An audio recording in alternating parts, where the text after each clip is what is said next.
Ele tem o rádio como paixão, 38 anos, 3 filhos, casado e foi o vereador mais votado da história de Braço do Norte com 1.211 votos. O Repórter Sul hoje está cara a cara com Israel de Souza. Israel, tudo bom? Para começar eu pergunto como é que está sendo o trabalho do vereador Israel de Souza em Braço do Norte. Olá, Bena, amigos do Repórter Sul, forte abraço a todos. É um prazer estar estreando este quadro aqui no portal, no site de vocês.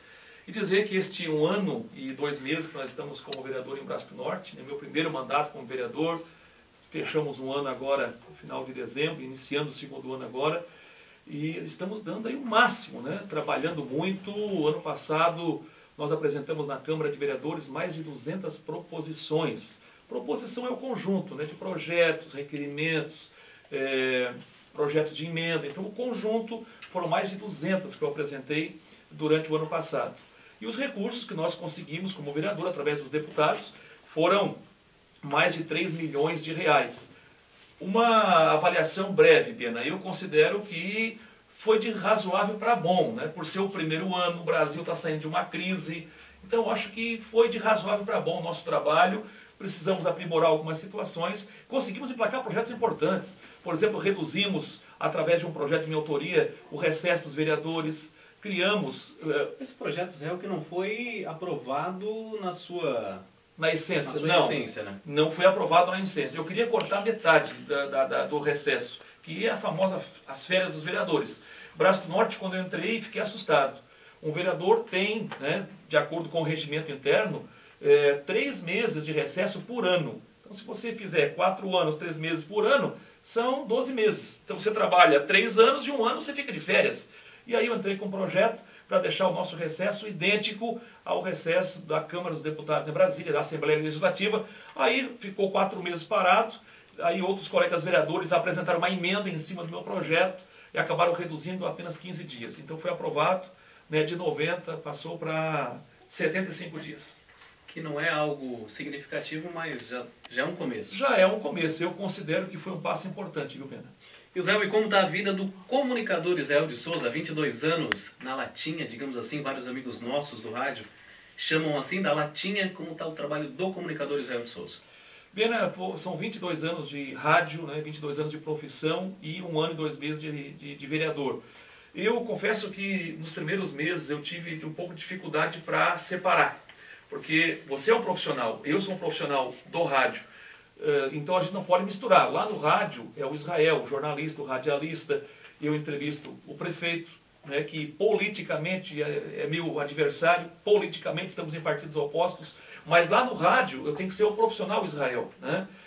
Já entrevistei colegas vereadores, então a gente conversa entrevista pessoas de todos os partidos. Então a gente estou trabalhando, focado, viu, mano? O Bena, focado, assim, procurando fazer um trabalho realmente democrático, respeitando e sabendo separar o Israel radialista e o Israel vereador.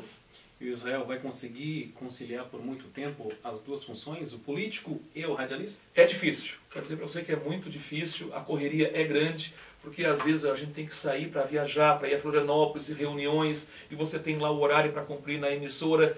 É difícil. O ano passado foram várias viagens que eu fiz em busca de recursos, e você tem que pedir a compreensão dos colegas, alguém tem que cobrir você lá no seu horário. Então, você sabe que as rádios trabalham com equipes limitadas, são 4, 5, 6 profissionais, então não tem profissionais sobrando assim que você pode sair a hora que quiser, não. É difícil.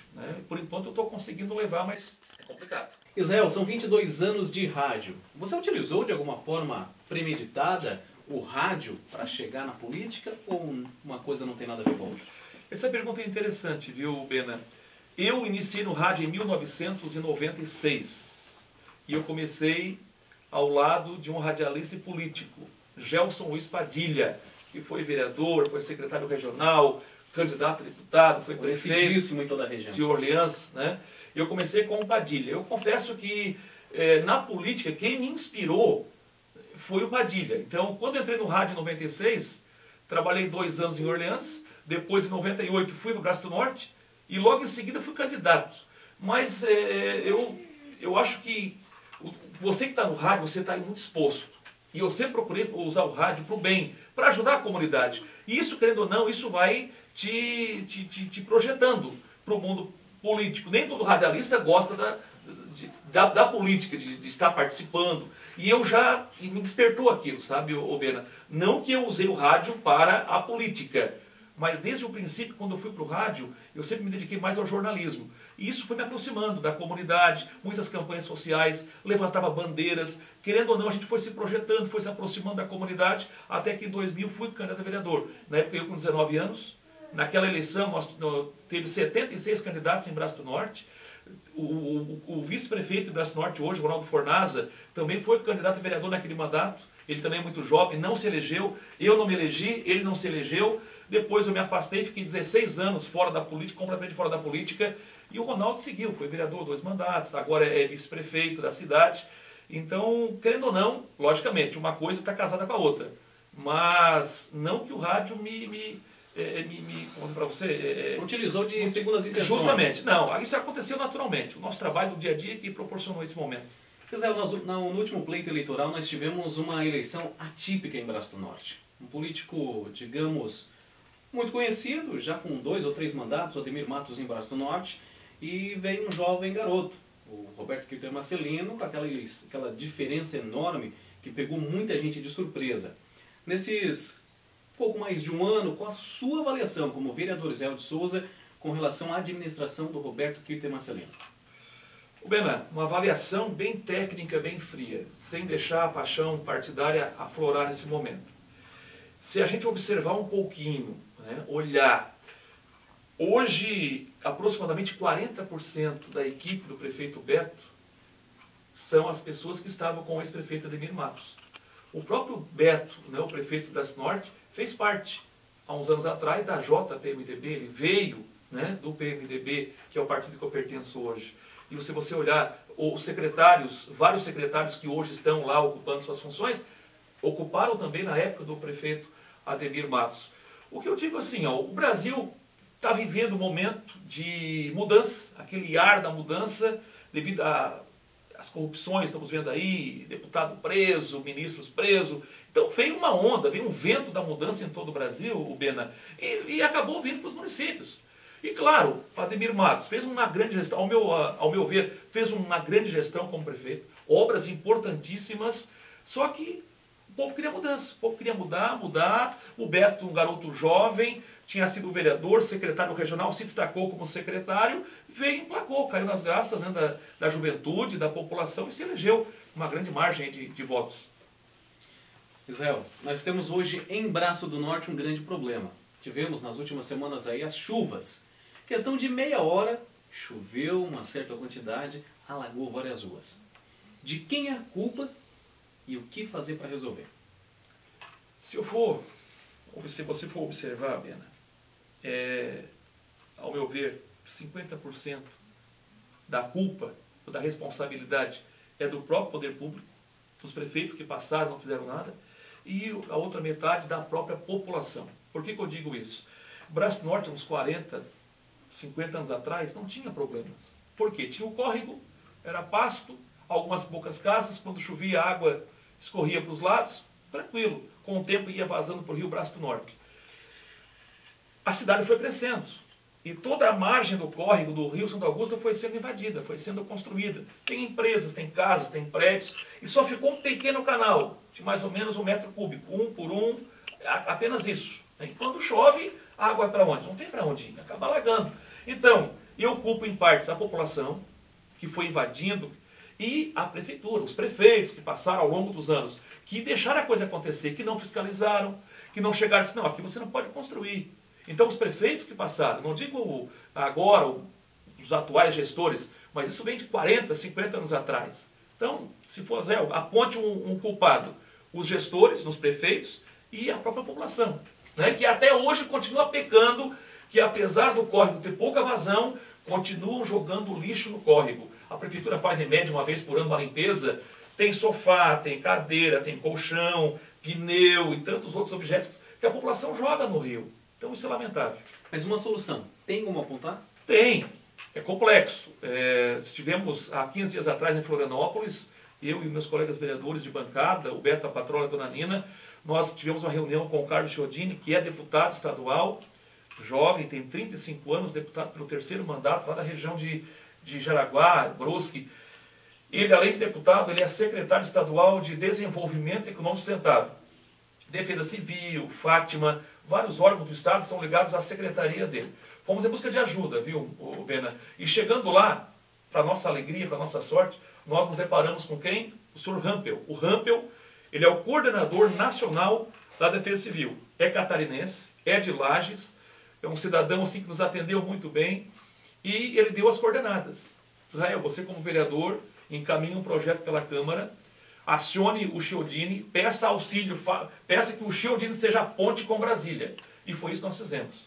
Então eu solicito o apoio do Chiodini e do Rampel, que os dois devem vir a Braço do Norte nos próximos dias. Estamos aí agendando uma audiência pública, vai vir o secretário Carlos Chiodini e o Rampel, que é o coordenador nacional da Defesa Civil. É complexo, é um projeto caríssimo, não é apenas numa gestão, não adianta sonhar aqui que em 1 ano, 2 anos, que na gestão do Beto, do próximo prefeito, vai se resolver. Isso é um projeto para 10, 15 anos, viu, Bena? É caro, problemático, porque tem lugar que você não tem mais como sequer entrar um carrinho de mão para limpar, para desassorear o córrego. Então vai ter que ser, o córrego em alguns pontos vai ter que ser desviado, vai ter que fazer galerias, ruas, avenidas vão ter que ser abertas. Por exemplo, uma das sugestões, né, fazer uma galeria na Getúlio Vargas, desde ali do Gigabar Lanches, né, esquina com a 7 de setembro, até próxima rodoviária. Agora tem que ter um ponto de partida. E o ponto de partida é fazer o projeto, ver os principais gargalos. E eu já falei isso nas redes sociais e na Câmara.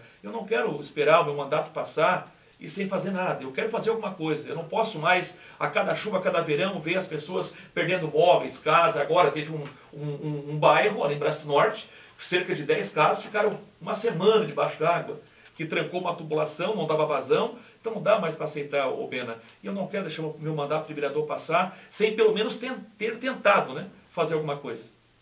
Israel, já pulando para uma esfera um pouquinho maior, deputado estadual, Israel de Souza ou Vonei Weber? Você deu uma entrevista coletiva há um mês atrás, dizendo que ia respeitar aí o prefeito Vonei Weber de São Lugero, que o Vonei queria um tempo de 15 a 20 dias para se definir, se seria candidato ou não. Já se passam 30 dias e até o momento da gravação dessa entrevista, o prefeito Vonei Weber não se definiu. Como está a situação hoje? Vonei vai? Israel vai? Como está? Bena, a política ela é mais ou menos parecida com um jogo de xadrez. Você não pode ter pressa, você tem que calcular, você tem que conversar, dialogar, montar um projeto, ver se é bom para a região. Em 1998, a região cometeu um pecado muito grave, muito sério. 2 candidatos do mesmo partido se lançaram candidato a deputado estadual. Seu Donilo Della Justina, saúde-gerense, ex-prefeito, e Gelson Luiz Padilha. Na época tinha sido vereador lá em Orleans. Os dois se lançaram candidatos. E faltaram poucos votos. O seu Donilo, eu recordo, fez 4 mil e poucos votos. O Padilha fez pouco mais de 10 mil votos. Os dois ficaram na estrada. Então a nossa região não pode cometer esse mesmo erro. O Israel se lançar lá em Braço do Norte, o Vonei aqui em São Lugero. Eu acho que se tiver, tem que ter um candidato. O Zé Ney não é do meu partido. Na primeira eleição que o Zé Ney foi candidato, eu votei nele, por entender que era importante a região ter um deputado. E foi, o Zé Ney foi deputado 7 anos. E foi muito importante para a nossa região. Quando nós queríamos debater saúde, infraestrutura, qualquer assunto, segurança pública, buscar a Câmara de Segurança, que ele se empenhou muito em prol disso, nós íamos aonde? Falava com o Zé Ney, independente do partido. Então a nossa região não pode ficar sem um deputado.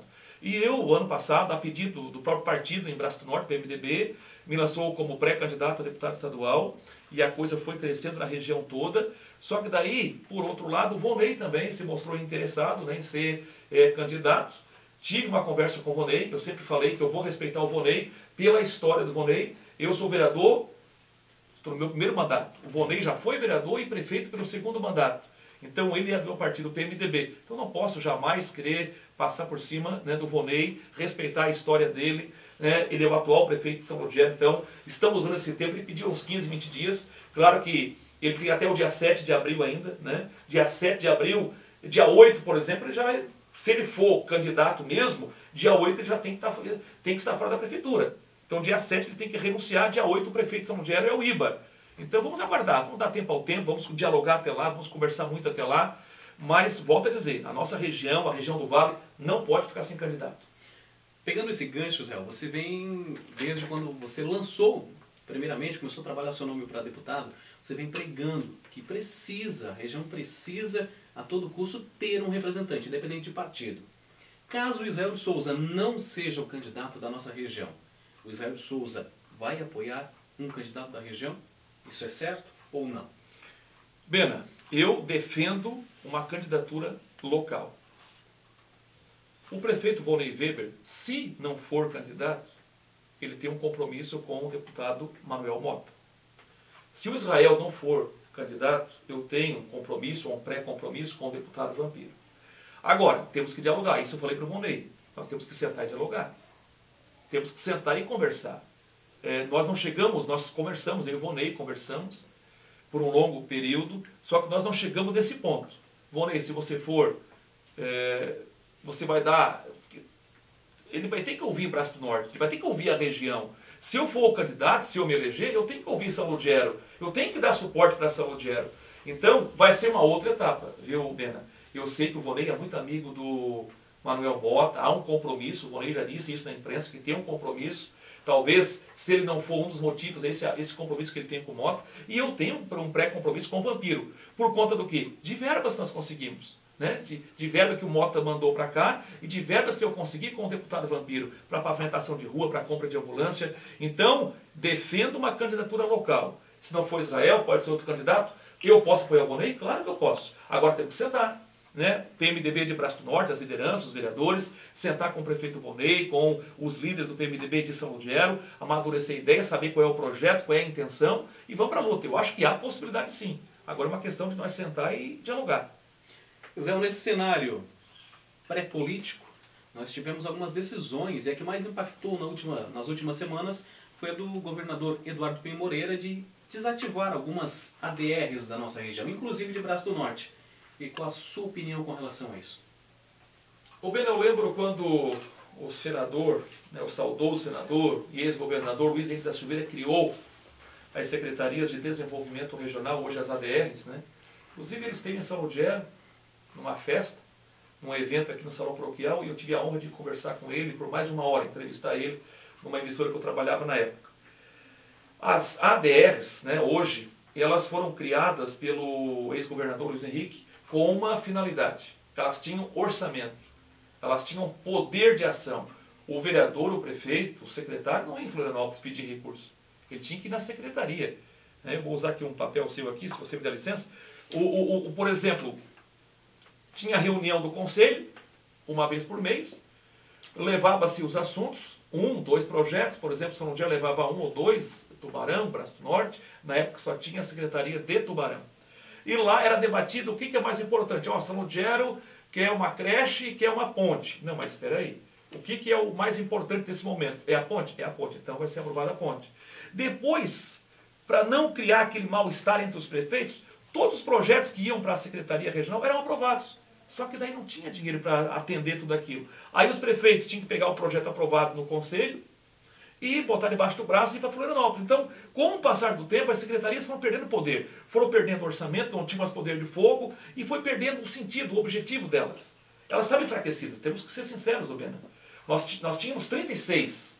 Aí depois a regional de Florianópolis fechou, ficou 35. Agora foram cortadas 15 e ficaram 20 secretarias. Ficaram 20 secretarias. Da forma que estava, não estava mais. Da forma que estava, Bena, eu confesso que eu concordei, quando eu recebi a notícia, eu disse, parabéns, porque era só uma estrutura que estava levando 50 milhões de reais por ano. Era o custo dessas 15 secretarias que foram desativadas só em folha de pagamentos e encargos. 50 milhões de reais. Quanta ponte de São Ludgero dá para fazer com esse dinheiro? 50 milhões de reais. Isso só de folha de pagamento e encargos desse pessoal que foi agora exonerado. Então, da forma que estava, não dá. Eu sou favorável à descentralização, da forma antiga. Agora, da forma que estava, eu concordei com o nosso governador, doutor Eduardo Pinho Moreira. O Estado precisa fechar as contas, o Brasil vive uma crise, o Estado catarinense não é diferente, e eu concordei com ele. Temos que voltar né, o que era antigamente as secretarias regionais, fortes, com orçamento e com poder de fogo. Gisel, falamos de tanta coisa séria. Para a gente até encerrar nossa entrevista, eu queria voltar para o rádio. Afinal, é a nossa praia. Eu queria que você, nesses 22 anos de rádio, lembrasse alguma história engraçada do rádio que tenha acontecido com você, para a gente até encerrar essa nossa entrevista aí. Muitas histórias engraçadas, né? Muitas. Eu trabalhei com muitos profissionais, inclusive com você, né? Comecei no estilo com você. Trabalhamos quase 3 anos juntos, né? Então, muitas histórias. O rádio é uma coisa interessante, porque o rádio é tudo ao vivo, tudo improvisado. As pessoas acham que tem alguma coisa ensaiada. Não, acho que 99% é tudo no improviso. E algumas passagens, quando eu comecei, há 22 anos atrás, uma das histórias, né? Eu era operador, né, de som, na época o famoso sonoplasta. E um domingo de manhã um cidadão chegou para fazer o programa, ele tocava gaita, ele era locutor e cantava, fazia ao vivo o programa. E eu fui tomar uma água, saí do estúdio, né, enquanto ele estava tocando, na época uma cadeirinha de palha ainda, e ele puxou bem a bunda assim, né, para sentar na pontinha da cadeira, para poder puxar a gaita. E eu fui na cozinha. E de repente escutei um barulho, né, escutei um barulhão, fui correndo lá. O locutor tinha caído com a gaita, estava no chão tentando se levantar, nheque com a gaita. Então foi um fato que marcou os ouvidos. Imagina, eu estava em casa ouvindo né? O susto que levou. O susto que levou, uma situação engraçada. Uma outra situação que eu deixei uma vez um locutor fora do ar, uma emissora que eu trabalhava, ela não tinha estúdio de gravação. Então, na época, isso há 22 anos atrás, essa rádio que eu trabalhava, ela não operava 24 horas. Né? Então ela ficava até sábado, até às 7 da noite. Aí a gente desligava a rádio e usava o equipamento do estúdio para gravar alguns comerciais, a oração da Ave Maria. E eu que gravava sábado à noite, o padre gravava as orações. E aí nós tínhamos um botãozinho que cortava o sinal que ia para a torre, para a rádio não ficar no ar. E domingo de manhã eu que abria a rádio. E aí teve um outro episódio. Eu gravei com um padre, esqueci de ligar esse botãozinho. Outro dia de manhã eu liguei a mesa de som, equipamento e tal, e nem esqueci de ligar o rádio, que é o nosso famoso retorno, né? E o locutor veio, começou a falar e tal, terminou o programa, foi em casa. Chegou em casa e me retornou. Disse, o que aconteceu aí que a rádio, minha esposa ficou ouvindo, a rádio está fora do ar? Aí que eu me toquei, né? Disse, não, tá tudo certo. Eu fui quietinho lá e liguei o botão, tinha 16 anos na época, começando. Um moleque começando. Aí eu liguei e disse, não, senhor me desculpa, mas a rádio está no ar, foi o problema no rádio da sua esposa lá. Então algumas histórias legais, assim, curiosas que aconteceram. E faz parte, né? História. Faz parte. Tem muitas histórias assim que a gente teria que, né, fazer um programa só com as histórias de rádio. Uma outra história. Essa. Quando eu vim para o Braço do Norte, por cerca de 8 anos, eu apresentei um programa policial numa emissora de Braço do Norte. E aí teve um período que nós recebemos uma carta lá em Grão-Pará. Uma carta de alguns vizinhos preocupados com 2 irmãos. Né? 2 irmãos estavam se brigando assim, estavam a ponto de se matar por questões de caça. Né? Um caçando no terreno do outro, no interior do município. E os vizinhos viram aquilo e escreveram uma carta. Olha, por favor, a rádio, quem sabe se vai lá, conversa com os vizinhos, conversa com esses 2 irmãos, a gente consegue fazer as pazes. Aí na época foi eu, né, o radialista Lorival Sovato, que hoje é advogado, e o Luiz Antônio Brescianini. Fomos lá, a rádio tinha um Fusca na época, fomos lá com esse Fusca lá na casa do senhor. Aí chegamos lá, chamamos lá o homem lá que estava sendo acusado de caçar no terreno do irmão. Ô cidadão, tudo bom? Tudo bom? Não, a gente está aqui com uma carta aí dos vizinhos. Os vizinhos estão preocupados aí com o senhor, com o seu irmão aí, que, poxa, né, 2 irmãos se brigando, é complicado. Sobre negócio de caça, não, isso é invenção da comunidade, eu nunca cacei, sou protetor dos animais e tal, tudo bem, tá? Disse que não, negou, tudo bem. Aí ele ofereceu um café, a gente tomou um café. Lá pelas tantas teve um colega meu que, para brincar com ele, né, até para colher um verde e para brincar também. Aí falou assim, agora que um tatu ensopado é bom, né? Falou, esse meu colega locutor falou para colher um verde, né? Um tatuzinho assim, ensopado é bom. Aí ele disse, seu querido, vem cá, que eu vou te mostrar uma coisa. O homem se levantou da mesa, foi lá na cozinha, abriu o freezer, estava cheio de tatu. Então, assim, essas histórias, né? Essas histórias, ele não caçava. Então são histórias legais, curiosas, né? Que a gente levantou muitas bandeiras também, né, Bena? Muitas bandeiras, muitos programas de rádio a gente fez, debates, né? A Serra do Corvo Branco foi fiz um programa de rádio lá debaixo do pé da serra, levamos deputados, prefeitos da região, acho que na época o prefeito de São José era o Gogo, os secretários da região, deputados, mostrando que aquilo era importante, um debate, fizemos um abaixo-assinado, foi encaminhado para o governo do Estado e para a Assembleia Legislativa, e tantas outras ações. Então eu sempre procurei fazer o rádio dessa forma, Bena, assim, ó, um rádio democrático, respeitando as pessoas e sempre procurando levantar bandeiras. O rádio e os veículos de comunicação, o portal de notícias, a internet hoje está aí arrebentando com uma força total. Hoje a internet tem tanta força como o rádio. Vocês hoje, assim, nós temos um poder incrível de mobilizar a sociedade, levantar a bandeira em prol de algum projeto interessante para o município. Que seja para o bem. Que seja para o bem, logicamente, que seja sempre para o bem. Israel, agradeço você nessa nossa primeira entrevista, Repórter Sul cara a cara com o Israel de Souza. Na próxima semana a gente volta com mais entrevista muito especial. Desejamos sucesso para você, seja no rádio, que você já tem, seja na política, seja na família, e conte sempre com o Repórter Sul. Bena, foi um prazer estar aqui, né, estreando esse quadro, esse programa aqui no Repórter Sul. Conte conosco também, precisando, estamos lá, né, com à disposição, o Israel como radialista, o Israel como vereador, o Israel que já foi saúde-gerense, né, já morei aqui, trabalhei em posto de gasolina, trabalhei numa empresa de plásticos, então eu me sinto um pouco saúde-gerense, tenho amigos que moram aqui, tenho familiares que moram aqui, vários tios e primos, então eu me sinto um pouquinho saúde-gerense, estou também à disposição de vocês, como radialista e como vereador. Um abraço a todos, foi um prazer. Repórter Sul, cara a cara com Israel de Souza. Até a próxima.